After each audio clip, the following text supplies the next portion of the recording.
Hi, I'm Dr. Adrienne Robertson. I'm a veterinarian here at Bantam-Woods Veterinary Hospital, and I'm going to talk to you about dog worms and cat worms, or canine and feline intestinal parasites. The worms, it's kind of a big deal because you can get worms from your dog. They're what we call zoonotic.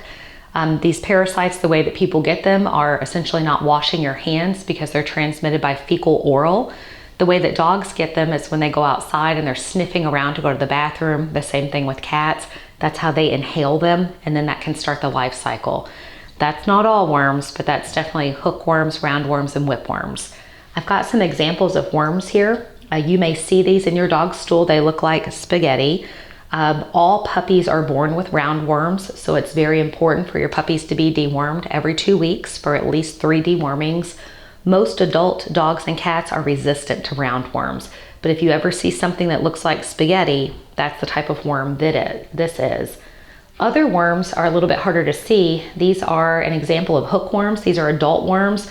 They're very tiny. You may or may not see those come out in the stool. And then the same thing with whipworms.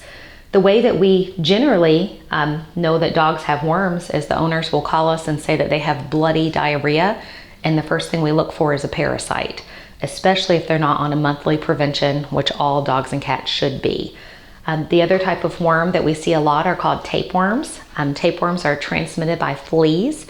So if your animal ingests a flea, we see this all the time, especially in cats, because they're meticulous groomers.